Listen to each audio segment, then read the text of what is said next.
लैंगिकता, कामजीवन, लैंगिक समस्या या सगळ्या विषयांवर गेली 7 वर्ष मी काम करतोय. मी स्वतः एक लैंगिकता अभ्यासक आहे. पण हा सगळा प्रवास माझा नेमका कसा घडला, कुठून सुरू झाला आणि मी काय या विषयात काम करतोय. खरं तर मी कोणी डॉक्टर नाही आहे, माझी कुठली वैद्यकीय पार्श्वभूमी नाही आहे, तरी पण मी या विषयात का काम करतो. तुम्ही मला बाकी पॉडकास्टवरही बघितलं असेल, मी अमुक तमुकवर असतो. उर्मिला निंबाळकर हिने तिच्या पॉडकास्टवर मला बोलवलेलं.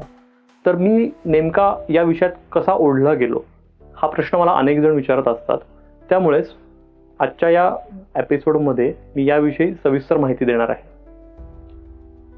नमस्कार, मी निरंजन मेढेकर. देहभान या माझ्या नवीन पॉडकास्टमध्ये तुमचं सगळ्यांचं मनापासून स्वागत.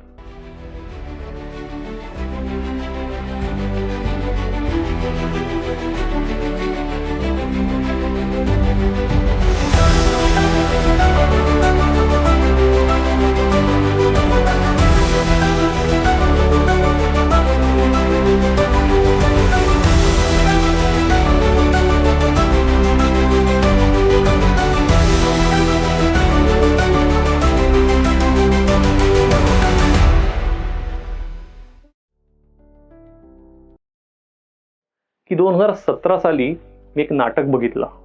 त्या नाटकाचं नाव होतं समाज स्वास्थ्य आणि हे नाटक होतं र.धो. कर्वे म्हणजेच रघुनाथ धोंडो कर्वे यांच्या जीवन कार्यावर आधारित असं. हे नाटक लिहिलेलं अजित दळवी यांनी, तर त्याचं दिग्दर्शन केलेलं अतुल पेठे यांनी.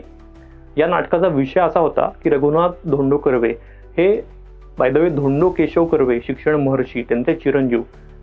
तर र.धो. कर्वे हे गणिताचे प्राध्यापक होते, पण ते ओळखले गेले, आजही त्यांना ओळखलं जातं, ते त्यांनी 100 वर्षांपूर्वी सुरू केलेल्या संतती नियमन, कुटुंब नियोजन या दुर्लक्षित आणि अक्षरशः समाजात या विषयांवर अजिबात ब्रही काढायचा नाही असा तेव्हा अलिखित नियम होता. तर या विषयात त्यांनी काम सुरू केलं. व पुढे जाऊन त्यांनी लैंगिक समस्या किंवा स्त्रियांचं सेक्शुअल प्लेजर अशा अतिशय यावर काही बोलणं चुकीचं आहे अशा बाबतीतल्या विषयांनी त्यांनी वाचा फोडली. तर हे नाटक बघितल्यावर मला असं जाणवलं की आज आपण 21व्या शतकात राहतोय. आज आपल्याला मोकळेपणाने व्यक्त होण्याचं स्वातंत्र्य आहे, पण तरी आपल्यापैकी किती जण लैंगिकतेवर खुलेपणानं संवाद साधतात खरोखर. म्हणजे मी म्हणत नाही की समाजात खुल्या प्लॅटफॉर्म्सवर, घरी तरी म्हणजे आपल्या जोडीदाराशी किंवा होणाऱ्या जोडीदाराशी, मैत्रिणीशी किती जण संवाद साधतात, हा खरोखर प्रश्न आहे.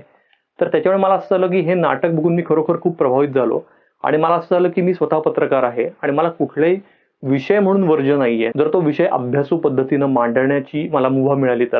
आणि मग यातनंच झाला असं योगायोगाने की 2018 साली स्टोरीटेल या ऑडिओ बुक प्लॅटफॉर्मकडनं मला अशी विचारणा झाली की आम्ही नवीन पॉडकास्ट सुरू करायचं म्हणतोय, तर तुमच्या डोक्यात काही विषय असतील तर सांगा. तर त्यांना मी मग निरामय लैंगिकतेचा विषय सुचवला आणि तोही त्यांना खूप आवडला. तर यातूनच 2018 साली, ऑक्टोबर 2018 साली सेक्सवर बोलबिंदास हा माझा पॉडकास्ट स्टोरीटेलवर सुरू झाला. या पॉडकास्टमध्ये मी काय करायचो की सेक्शुअलिटी या विषयात काम करणाऱ्या वेगवेगळ्या डॉक्टरांशी मी संवाद साधायचो. या पॉडकास्टला तुफान प्रतिसाद मिळाला आणि तो तसा मिळणं अपेक्षितही होतं, कारण 2018 मध्ये या विषयावर आज जसे आपल्याला एवढे पॉडकास्ट दिसत आहेत या विषयावर बोलणारे, तसे त्या काळी नव्हते. त्यामुळे तो रिस्पॉन्स मला कुठेतरी अपेक्षितही होता. पण दुसरीकडे मला एक सुखावणारी गोष्ट अशी होती की तो पॉडकास्ट सुरू करण्याच्या आधी माझ्या मनात थोडीशी धाकधूक होती की हा विषय आपण मांडतोय आणि असा म्हणजे हा विषय लिखाणाच्या माध्यमातून मांडणं वेगळं आणि ऑडिओ व्हिज्युअलच्या माध्यमातून मांडणं वेगळं असं मला तेव्हा वाटत होतं. पण सुदैवानी म्हणा किंवा अगदी सुखद धक्का असा की त्याच्यावर एकही मला आजपर्यंत निगेटिव्ह अशी कुठली कमेंट आली नाही. तर मला असं झालं की हा विषय आपण अधिकाधिक लोकांपर्यंत पोहोचवला पाहिजे. म्हणजे पॉडकास्ट हे एक माध्यम झालं, पण माझी आणखी एक ताकद म्हणजे लिखाण. मी लेखक आहे स्वतः. तर यातूनच मग मला असं झालं की हा विषय जर आपल्याला खेडोपाडी पोचवायचा असेल, कारण 5-7 वर्षांपूर्वी पॉडकास्टची आज जेवढी क्रेज आहे तेवढी नव्हती. तर यातूनच मग 2023 साली लोकसत्ताच्या चतुरंग पुरवणीत देहभान हे माझं सदर सुरू झालं. वर्षभर मी देहभान हा कॉलम लिहित होतो आणि या कॉलमला प्रचंड प्रतिसाद मिळाला.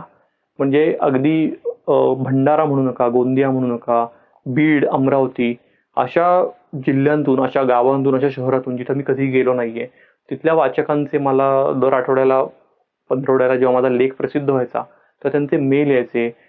अनेकांना तर असा गैरसमज झालेला की मीच डॉक्टर आहे, त्यामुळे अनेक जण मलाच त्यांचे प्रश्न समस्या विचारायचे. तर यातूनही मला जाणवलं की या विषयाची व्याप्ती आणि त्याची गरज किती आहे समाजाला.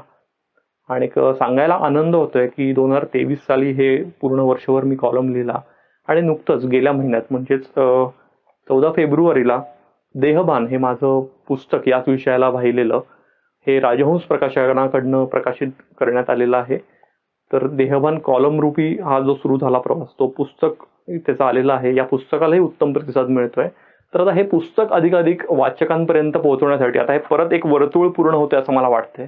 म्हणजे मी प्रवास सुरू केला लैंगिकतेचा एका पॉडकास्टपासनं, त्याच्यानंतर मी लेखमाला लिहिली, आता पुस्तक आलं आणि हे पुस्तक अधिकाधिक वाचकांपर्यंत पोहोचवण्यासाठी मी पुन्हा पॉडकास्टचाच आधार घेतलेला आहे आणि देहभान हा नवीन पॉडकास्ट घेऊन मी आज गुढीपाडव्याला आलेलो आहे तुमच्या सगळ्यांच्या भेटीला. दरम्यानच्या काळात आणखी एक गोष्ट घडली, म्हणजे 2023 मध्ये जानेवारीत मी हा कॉलम सुरू केला लिहायला लोकसत्तामध्ये आणि मार्चमध्ये म्हणजे बरोबर 2 वर्षांपूर्वी डॉक्टर निलिमा देशपांडे यांचा व्ही फॉर व्हजायना हा पॉडकास्ट आम्ही सुरू केला. योगायोगानं तो पॉडकास्टही गुढीपाडव्याच्या दिवशीच सुरू केला आणि तो पॉडकास्ट जो आहे व्ही फॉर व्हजायना हा स्त्रियांचे आरोग्यविषयक प्रश्न आणि विशेषतः लैंगिक आरोग्य या विषयाला हा वाहिलेला पॉडकास्ट आहे.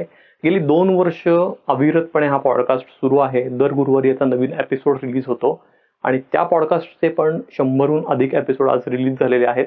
तेही तुम्ही डॉक्टर निलिमा देशपांडे यांच्या यूट्यूब चॅनलवर किंवा बाकी प्लॅटफॉर्म्सवर बघू शकता. देहभान हा पॉडकास्ट सुरू करण्याचा माझा उद्देश हाच आहे की मला गेली 5-7 वर्ष मी या विषयात काम करताना जाणवतंय की लैंगिकता हा महत्त्वाचा विषय आहेच, पण लैंगिकतेकडे फक्त एका ठराविक चौकटीतनं किंवा संकुचित दृष्टिकोनातून बघण्यापेक्षा हा एकूणच आरोग्याचा भाग कसा आहे तर हे बघणं जास्ती संयुक्तिक आहे किंवा गरजेचं आहे.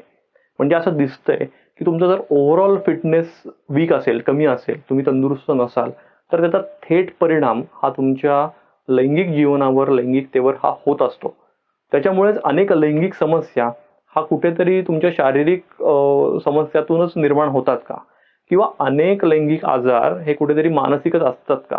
तर असे वेगवेगळे विषय घेऊन जर आपण हा पॉडकास्ट सुरू केला तर मग ह्याच्यावर ओव्हरऑल हेल्थ किंवा एकूण आरोग्य याचा विचार करता माझी स्वतःची आवड फिटनेसमध्येही आहे. म्हणजे एन्ड्युरन्स स्पोर्ट्सची मला आवड आहे. मी स्वतः लॉंग डिस्टन्स सायकलिंग करतो, स्विमिंग करतो, रनिंगची आवड आहे मला. म्हणजे गेल्याच वर्षी जानेवारीत आम्ही 4 मित्रांनी मिळून गोवा नेव्हल ट्रायथलॉन म्हणून होतं ते गोव्याच्या नेव्हल बेसनी ऑर्गनाईज केलेलं, तर त्यात मी पार्टिसिपेट केलेलं. याशिवाय मी आधी पुणे मुंबई किंवा पुणे कोल्हापूर या सायकल राईड्स केलेल्या आहेत. तर त्याच्यामुळेच देहभान याची मी टॅगलाईन अशी माझ्या डोक्यात आहे की भान देहाचं, मनाचं आणि जगण्याचंही. ते आपण कुठेतरी हे सगळं भानच हरवत चाललोय का? कारण आपण सगळेच आज खूप मोठ्या काय म्हणू रॅट रेसमध्ये आहे आणि प्रत्येकाला काही ना काहीतरी अचीव्ह करायचंय, प्रूव्ह करायचंय. तर या सगळ्या ह्याच्यात आपण स्वतःला वेळ देणंच विसरलोय का? तर मग असा थोडासा व्यापक दृष्टिकोन घेऊन हा पॉडकास्ट सुरू करण्याचा उद्देश आहे. त्याच्यामुळे याच्यामध्ये लैंगिकता हा जर मुख्य विषय असणारच आहे, पण याशिवाय बाकी फिटनेस किंवा बाकी आरोग्याचे प्रश्न, बाकी आरोग्याच्या समस्या याच्यावरही तितकाच फोकस ठेवण्याचा माझा प्रयत्न असणार आहे.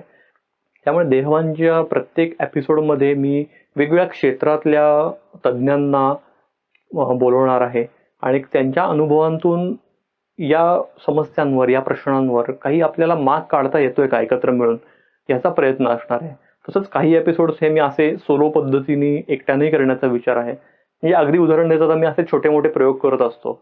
नुकतंच मी नो शुगर चॅलेंज हे केलं. म्हणजे 1 मार्च ते 21 मार्च असं सलग 21 दिवस कृत्रिम साखरेचा एकही पदार्थ खायचा नाही.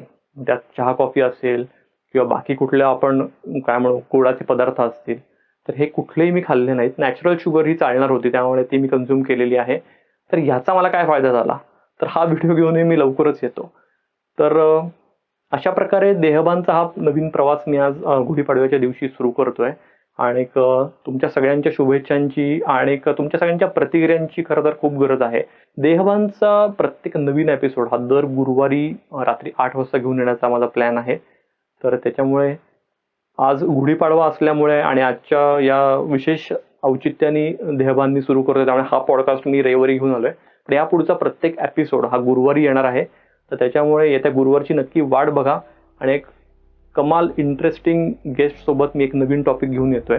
त्याच्यामुळेच चॅनल नक्की लाईक करा, सबस्क्राईब करा आणि हा अगदी पहिला एपिसोड जर तुम्हाला आवडला असेल तर तुमच्या फ्रेंड सर्कलमध्ये, नातेवाईकांनाही याची लिंक नक्की शेअर करा. भेटूया येत्या गुरुवारी देहबानच्या नव्या कोऱ्या एपिसोडमध्ये. पाहत राहा आणि हो, ऐकतही राहा देहभान पॉडकास्ट.